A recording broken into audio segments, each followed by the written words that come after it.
பாஜக கூட்டணியோட தாமரை சின்னத்துல தான் நிறைய கட்சிகள் நிக்க போறதா அவங்க பேசுறாங்க. நம்ம இவர் தமிழ் மாநில காங்கிரஸ் எல்லாம் இருக்கு இல்லையா, அவங்க எல்லாம் பாஜகவோட தாமரை சின்னத்துல நிக்க போறோம்னு பேச கிட்டத்தட்ட 30-35 தொகுதிகள் பாஜகவோட சின்னத்துல நிக்க போறாங்க அப்படின்னு பேசுறாங்க.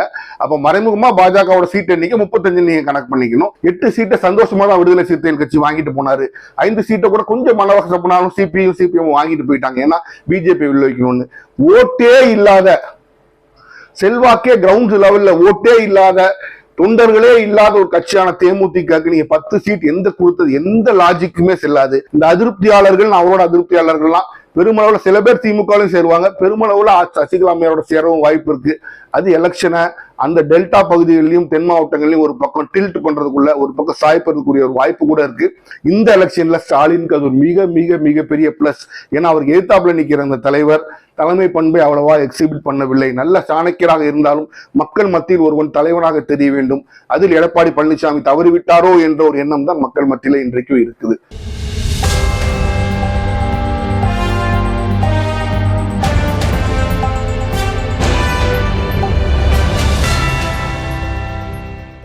ஹலோ ஃப்ரெண்ட்ஸ், வெல்கம் டு உண்மையும் பொய்மையும். நம்மளோட சேனலோட எல்லா வீடியோவும் தொடர்ந்து பார்க்கணும்னா நம்ம சேனலை சப்ஸ்கிரைப் பண்ணி பெல் பட்டனை ப்ரெஸ் பண்ணிக்கோங்க. அதிமுக முதல்ல லிஸ்ட்டை ரிலீஸ் பண்ணாலும் பண்ணுச்சு. அந்த லிஸ்ட்ல இருக்கிற 23 பேர்களும் விஐபி பேர்கள்னாலும் அதுலயும் இப்போ ஒரு சர்ச்சை கிளம்பி இருக்கு. என் பேரை ஏன் சேர்க்கல, ஓம் பேரை ஏன் சேர்க்கலன்னு சில பேர் வருத்தப்படுறதா சொல்றாங்க. சில பெருந்தலைகளோட பெயர்கள் அதில் சேர்க்கப்படலைங்கிறது உண்மைதான். உதாரணத்துக்கு முன்னாள் ஸ்பீக்கர் தனபால் அவர்கள், பொள்ளாச்சி ஜெயராமன், சென்னையில வளர்மதி அம்மா, அப்புறம் கோகுலேந்திரா, அப்படி பல பேரோட பெயர்கள் சேர்க்கப்படலாங்கிறது ஒரு சர்ச்சைக்குரிய விஷயமா இருக்கு. இருந்தாலும் இது ஒரு முதல் பட்டியல், அன்டிஸ்பியூட்டட் பட்டியல்ங்கிற மாதிரி எடுத்து அதை எடப்பாடி பழனிசாமி ரிலீஸ் பண்ணிட்டு 2ஆம் பட்டியல ஒரு பேரை சேர்க்கக்கூடிய ஒரு மிகப்பெரிய ஒரு வாய்ப்பு இருக்கத்தான் செய்யுது. அப்போ இதுல நம்ம இன்னொரு முக்கியமான விஷயத்தை என்ன பார்க்கணும், ஒரு பெரிய டெவலப்மெண்ட் அதிமுக கூட்டணியில் என்னன்னா, பாஜக கூட்டணியோட தாமரை சின்னத்துல தான் நிறைய கட்சிகள் நிக்க போறதா அவங்க பேசுறாங்க. நம்ம இவர் தமிழ் மாநில காங்கிரஸ் எல்லாம் இருக்கு இல்லையா, அவங்க எல்லாம் பாஜகவோட தாமரை சின்னத்துல நிக்க போறோம்னு பேச கிட்டத்தட்ட 30-35 தொகுதிகள் பாஜகவோட சின்னத்துல நிக்க போறாங்க அப்படின்னு பேசுறாங்க. அப்ப மறைமுகமா பாஜகவோட சீட் எண்ணிக்கை 35 நீங்க கணக்கு பண்ணிக்கணும். நீங்க 27 சொல்லக்கூடாது. அப்ப என்ன வாங்கணும்னு நினைச்சதோ அதை புறவாசல் வழியா பாஜக வாங்கிருச்சு. ஆனால் எடப்பாடி பழனிசாமி தீர்க்கமா சீட் அலாட்மெண்ட்ல அதுல செய்ய வேண்டிய வேலைகளை செஞ்சிருவாரு. கன்னியாகுமரியில அவங்களுக்கு அநேகமா கிட்டத்தட்ட 6 சீட்டுகளுமே கூட அவங்களும் தமாகவும் சேர்ந்து போட்டிடலாம் அப்படிங்கிற மாதிரி ஒரு பேச்சு இருக்கு. அதுவும் கிள்ளியூரை மட்டும் தமாக கொடுப்பாங்க, மற்ற எல்லா தொகுதிகளையும் மீதமான 5 தொகுதிகளையும் பாஜக தான் கண்டெஸ்ட் பண்ணுவாங்கன்னு சொல்றாங்க. அங்க போட்டி கடுமையாக இருக்கும். அங்க காங்கிரஸும் டிஎம்கேவும் சேர்ந்து எதிரணியில் நிக்கிறதுனால அந்த செக்குலர் ஓட்டுன்னு சொல்லுவாங்க, சிறுபான்மையர் வாக்கும் அங்க பெரும்பாரியா இருக்கிறதுனால, ரொம்ப அதிகமா இருக்கிறதுனால, அவங்களும் சேர்ந்து இது இருக்கிறதுனால இந்த எலெக்ஷன் பயங்கரமாக இருக்கத்தான் செய்யும். இது தவிர பிரச்சனைக்குள்ள அந்த இடம் கோவை தான். கோவையில தான் இப்பவும் பாஜகவுக்கும் இவர்களுக்கும் இழுபறியா இருக்கு, அதிமுக இழுபறியா இருக்குன்னு சொல்றாங்க. ஏன்னா அதிமுக எந்த சூழ்நிலையிலும் கோவையை விட்டு கொடுக்க தயாராக இல்லை. அவங்க ஒரு விஷயத்த தெளிவா இருக்கிறாங்க. போன தடவை நம்ம நிறைய சீட் வாங்கி நம்ம முன்னால புஷ் பண்ணி கொண்டு வந்தது கொங்கு மண்டலம் தான். அந்த கொங்கு மண்டலத்துல அது குறிப்பா கோயம்புத்தூர்ல 10க்கு 10 அவங்க ஜெயிச்சாங்க. அதுல ஒரு சீட்டை கூட விடக்கூடாது. போன தடவை என்ன கொடுத்தமோ அதே மாதிரி வச்சு முடிச்சிடணும் அப்படின்னு அவங்க பார்ப்பாங்க. ஆனா அதே சமயத்துல எங்களுக்கு கூட 2 சீட்டு கொடுங்க, எங்களுக்கும் அங்க செல்வாக்கு இருக்குன்னு பாஜகவும் பேசத்தான் செய்வாங்க. கோவையை மட்டும், குறிப்பா கோவை மாவட்டத்தை மட்டும் அவர் எப்படி டீல் பண்ண போறாங்கிறத வச்சுதான் எடப்பாடி பழனிசாமியோட சீட் எண்ணிக்கை கூடுமா குறையுமாங்கிறது ஒரு கேள்விகளும் இருக்கத்தான் செய்யுது. அப்ப அதிமுக தன்னோட கேண்டிடேட்ஸ் எல்லாம் அனௌன்ஸ் பண்ணி இந்த எலெக்ஷன் வேலையில ஜரூரா முன்னால கொண்டு போயிட்டு இருக்கும் போது, நேற்று சிட்டி சிவில் கோர்ட்ல அந்த மனு ஃபைல் பண்ணி 3 நாளைக்குள்ள முடிக்கணும்னு சொல்லி சிட்டி சிவில் கோர்ட் நீதிபதி அவர்கள் சொல்லியிருக்காரா ஒரு பேச்சு வந்துச்சு. அப்ப இந்த வெள்ளிக்கிழமைக்குள்ள மாம்பழம் சின்னத்தை குறித்து ஒரு தெளிவு கிடைக்கும். அந்த மாம்பழ சின்னம் தடைப்படுமா, அதுக்கு அன்புமணி ராமதாஸுக்கே தொடருமா, இல்ல தடைப்படுமா, இல்ல புது சின்னத்துல 2 பேரும் போட்டு போடணுமா அப்படிங்கிற அந்த விஷயம் இருக்கு இல்லையா, அது எலெக்ஷனை பெருவாரியாக பாதிக்குமானா நிச்சயமாக பாதிக்கும். ஏன்னா வட மாநிலங்கள்ல மாம்பழம்ங்கிறது ஒரு ஸ்டார் சிம்பிள். அந்த சிம்பிள் கிடைக்கிறவங்களுக்கு அதுக்கு பேர் ஓட்டுருக்கு. எப்படி அதிமுகன்னு ஒரு கட்சிக்கு ஒரு ரெட்டலைங்கிற ஒரு ஸ்டார் சிம்பிள் அதுக்காகவே விழுமோ, அதே மாதிரி மாம்பழம் தனக்குன்னு ஒரு வாக்கு வங்கி வச்சிருக்கு. அந்த மாம்பழம் அன்புமணிக்கு ஒருவேளை கிடைக்காமல் போனால் அது அவரையும் பாதிக்கும், அவர் கட்சியையும் பாதிக்கும், அதிமுக கூட்டணியும் பாதிக்கும். இதுதான் அங்குள்ள சூழ்நிலை. இதுல அன்புமணி ராமதாஸ் ஒரு பெரிய ஒரு வேடிக்கையான ஒரு விஷயம் சொல்றாரு. மத்திய அரசை எதிர்த்தே இருந்தா நம்ம எப்படி ஆதரிக்க வேண்டிய விஷயங்கள் ஆதரிக்க தான் செய்யறாங்க. டபுள் இன்ஜின் growth இருந்தாதான் நாடு வளரும். என்ன பேச்சு பேசுறீங்க நீங்க? ஒரு யூனியன் ஹெல்த் மினிஸ்டரா இருந்த நீங்க இப்படி ஒரு கேவலமான ஒரு பேச்சு பேசலாமா? அப்போ உங்களுக்கு ஆதரிச்சா தான் நீங்க தமிழ்நாட்டுக்கு செய்வீங்க, எல்லாம் தமிழ்நாட்டுக்கு கிடப்பில போட்டுருவீங்க. உங்களுக்கு தமிழ்நாடு இந்தியாவுக்கு அதிகமான வருவாய் ஈட்டி கொடுக்குற ஒரு மாநிலமா இருந்தும் நீங்க ஒண்ணும் செய்ய மாட்டீங்க. கேட்டா எனக்கு பிடிக்காத ஆட்சி எங்க இருக்கு, உங்களுக்கு பிடிக்காத ஆட்சி எங்க இருக்குன்னா ஜனநாயகம் கிடையாது, அது சர்வாதிகாரம். உங்களுக்கு விரோதமான உங்களுக்கு பிடிக்காத ஒரு ஆட்சி இருந்தாலும் அந்த மாநிலத்துக்கு செய்ய வேண்டியதை செய்ய கடமை மத்திய அரசுக்கு இருக்கு. அதை செய்ய மாட்டோம், நாங்கள் விருப்பத்துக்கு தான் செய்வோம், எங்க பிடிச்ச ஆட்சி இருந்தாலும் செய்வோம்னு சொன்னா அது டபுள் என்ஜின் குரோத்துக்கல, முட்டாள் என்ஜின் குரோத், அது சர்வாதிகார என்ஜின் குரோத். அந்த குரோத்தை தான் அன்புமணி ராமதாஸ் பேசுறாருன்னா அது ஒரு முட்டாள்தனமான கண்டிக்கக்கூடிய ஒரு விஷயம். என்ன பொறுத்த வரைக்கும் என்ன டபுள் என்ஜின் குரோத்? இதுக்கு முன்னாடி காங்கிரஸ் தான் ஆட்சியில் இருக்கும் போதுதான் இங்க அவங்களுக்கு விரோதமான கட்சிகள் இல்லையா? காங்கிரஸ் தான் ஆட்சியில் இருந்துச்சு, திமுக அதிமுக தமிழ்நாடு வளரல. நீங்க செய்ய வேண்டியது உங்க கடமை, யார் ஆட்சியும் இருக்கலாம், ஆனா நீங்க செய்யணும். இந்த மாதிரி டபுள் இன்ஜின் பேச்சை பேசி பெடரலிசம் கான்ஸ்டிடியூஷனை கேவலப்படுத்தாதீங்க, மக்களை மிரட்டாதீங்க, தமிழக மக்களை கேவலப்படுத்தாதீங்க மிஸ்டர் அன்புமணி ராமதாஸ். அதை முதல்ல நீங்க மைண்ட்ல வச்சுக்கோங்க. தமிழ்நாட்டில் இருந்து டபுள் இன்ஜின் பேசுற வார்த்தையை இன்னையோட நீங்க வாயை முடிக்கங்க. இதான் உங்களுக்கு சொல்லப்படுறது. அதே மாதிரி சிறிய கட்சிகளுக்கும் அதிமுக வந்து தன்னோட சீட்டுகளை கொடுத்து ஓரளவுக்கு எந்தெந்த தொகுதிகள் கூட ஐடென்டிஃபை பண்ணிட்டாங்க. அப்ப அதிமுக சின்ன கட்சிகள் எல்லாம் முடிச்சிட்டாலும் பெரிய கட்சிகள் அவங்களுக்கும் பாஜகவுக்கும் இடையில உள்ள பேச்சுவார்த்தை தான் சில தொகுதிகள் எழுபறி பண்ணலாம். அப்ப அவங்களும் அந்த மேல தொடர்ந்து போய்கிட்டு தான் இருக்கிறாங்க. அப்ப திமுக கூட்டணிக்கு வருவோம். திமுக பண்ண இன்றைக்கு ஒரு மனக்கசப்பம் கூட்டணி மத்தியில் இருக்கிற ஒரே ரீசன் வந்து ஒரே காரணம் அப்படின்னு நம்ம சொல்லணும்னா தேமுதிகவுக்கு 10 சீட்டு கொடுத்ததுதான். 8 சீட்டை சந்தோஷமா தான் விடுதலை சிறுத்தைகள் கட்சி வாங்கிட்டு போனாரு. 5 சீட்டை கூட கொஞ்சம் மனக்கசப்பனாலும் சிபிஎம் வாங்கிட்டு போயிட்டாங்க. ஏன்னா பிஜேபி உள்ள வைக்கணும்னு. ஓட்டே இல்லாத, செல்வாக்கே கிரவுண்ட் லெவல்ல ஓட்டே இல்லாத, தொண்டர்களே இல்லாத ஒரு கட்சியான தேமுதிகக்கு நீங்க 10 சீட் எந்த கொடுத்தது எந்த லாஜிக்குமே செல்லாது. தமிழகத்துல அன்னைக்கும் சொன்ன இன்னைக்கும் சொல்றேன், தமிழகத்துல உள்ள கொஞ்சம் புத்திசாலின்னு கூட தேவையில்ல, சின்ன பிள்ளைகிட்ட கட்டிங்கன்னா அந்த கட்சி 3 ஓட்டு சீட்டு கூட கிடையாது, அது கொடுக்கறதே ஜாஸ்தின்னு எல்லாரும் சொல்லுவாங்க. அவங்களுக்கு 10 சீட்டு ஒரு ராஜ்யசபாங்கிறது உங்கள் கூட்டணிக்குள்ளே ஒரு மனக்கசப்பை ஏற்படுத்தத்தான் செஞ்சிருக்கு. அதை நீங்க முதல்ல புரிஞ்சுக்கணும். ஆனாலும் அந்த கூட்டணி தொடர்ந்து நடக்கும் அப்படின்னு எதிர்பார்க்கத்தான் செய்யறோம். ஏன்னா அவங்க எல்லாருமே யுனைடெட் அகேன்ஸ்ட் பிஜேபி, அவங்க பிஜேபிக்கு எதிராக ஒன்றிணைந்தவர்கள் அவங்க. அதனால அதை விட்டு அந்த கொள்கைக்காகவாச்சும் அவங்க இறங்கி போராடதான் செய்வாங்கன்னு நினைக்கிறேன். ஆனாலும் ஸ்டாலின் அவர்கள் இந்த எடுத்த முடிவு வந்து ஒரு தவறான முடிவு தான். அப்ப திமுகவும் தன்னோட சின்ன தோழமை கட்சியான சின்ன சின்ன கட்சிகளுக்கு சீட்டை ஒதுக்க ஆரம்பிச்சிட்டாங்க.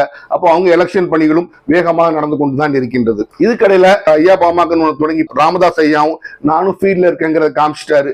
வெள்ளிக்கிழமை அந்த தீர்ப்பு எப்படி வருது, அது அவருக்கு சாதகமா வருதா பாதகமா பொறுத்து வருதாங்கிறது பொறுத்து தான் அடுத்த கட்ட நகர்கள் அவங்க பெரிய லெவல்ல பண்ணுவாங்க.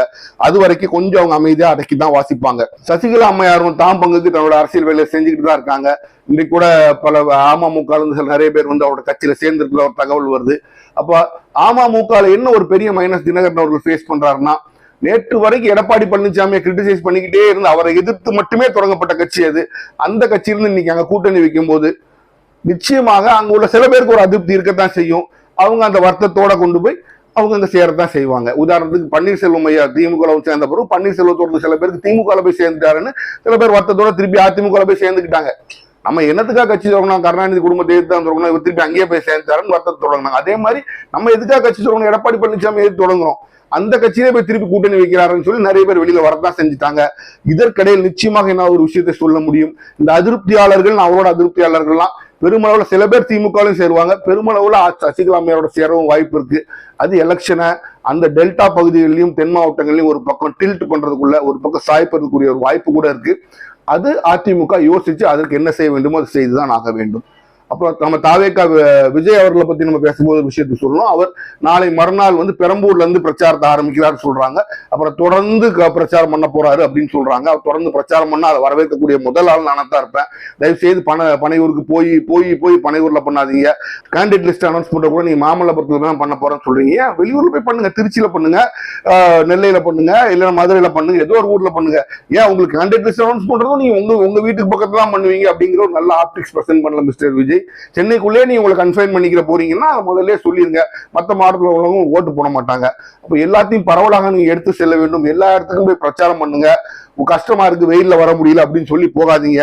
உங்களோட வசதி வாய்ப்பு இருந்தவர்கள்லாம் ஸ்டாலின் ஐயாவும் ஜெயலலிதா அம்மையாரும் கூட போய் பிரச்சாரம் பண்ணியிருக்காங்க. நீங்களும் பிரச்சாரம் பண்ணுங்க, உங்க கட்சியோட கொள்கை என்னன்னு சொல்லுங்க.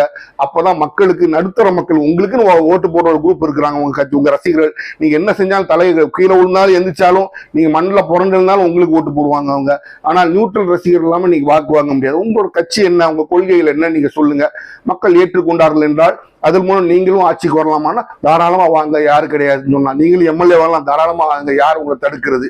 இதுதான் இன்றைய சூழ்நிலை. நாம் தமிழர் சீமான் அவர் வழக்கம் போல தன்னுடைய பாணியில எல்லா எலெக்ஷன் ஜெகர்நாட்டையும் தொடங்கி விட்டு அவர் யாருமே கண்டுக்க மாட்டாரு. அங்க போய் ஒரு 4 பேர் திட்டுவாரு, இங்க போய் ஒரு 4 பேர் திட்டுவாரு, இங்க போய் ஒரு 4 பாட்டு பாடுவாரு, அவர் நான் தமிழ் தேசியம்னா என்னன்னு சொல்லுவாரு. இப்படி அவர் தன்னுடைய எலெக்ஷன் வேலைகளை அவர் ஜரூரா தொடங்கி அவர் ஒரு பக்கம் போய்கிட்டு தான் இருக்கிறாரு. அவர் ஒரு சுறுசுறுப்பான ஒரு நபர், நம்ம குறைய சொல்ல முடியாது. சோம்பி திரிகிற ஒரு மனிதர் கிடையாது. தெருவா இறங்குவாரு, ஒவ்வொரு ஊரா போவார், சுத்திக்கிட்டே இருப்பாரு.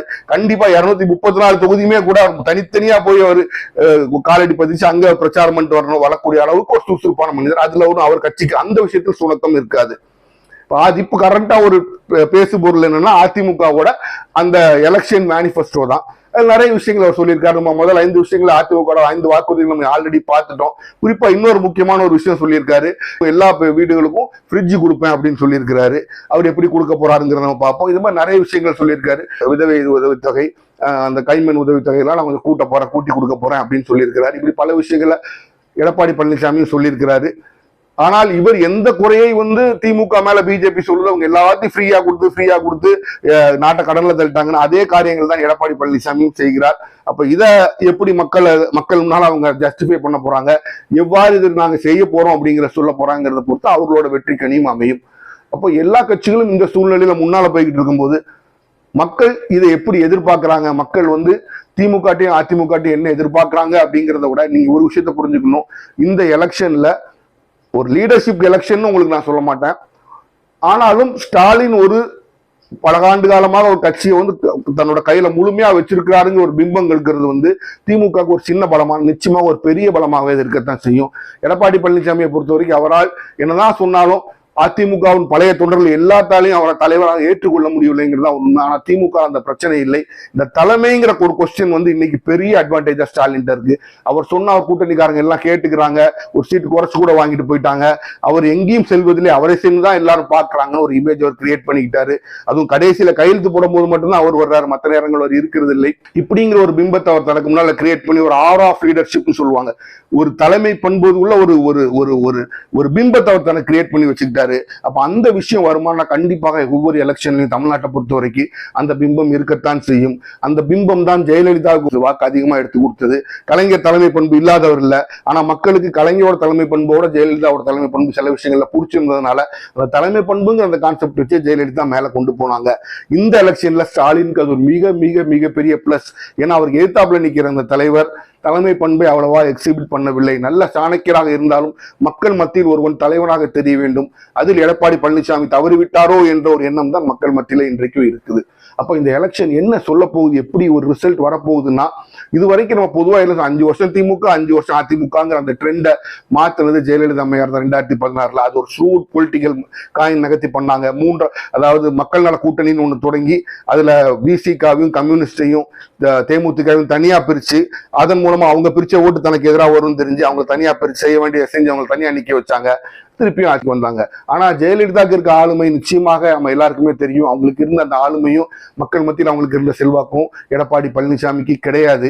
அவர் அந்த செல்வாக்கை வளர்த்து கொள்ள முயற்சி எடுக்கவில்லைங்கிறது ஒரு நிதர்சனமான உண்மை. தனக்கு தன்னோட கொங்கு மண்டலம் மட்டுமே போதும் அப்படின்னு நினைக்கிறவரோட எண்ணம் எப்படி வெளியில தோணுதுன்னா, நான் பிரதான எதிர்கட்சியாகவே இருந்தா போதும்னு ஒரு நினைக்கிறாரோங்கிற மாதிரி மக்கள் மத்தியில் ஒரு எண்ணம் இருக்கு. அப்போ தென் மாவட்டங்கள் இன்னும் ஒரு இறங்கி அடிக்க வேண்டும். வர்றதே கிடையாது, வந்தாலும் இங்க ஒரு 4 வார்த்தை பேசிட்டு போயிடுறது.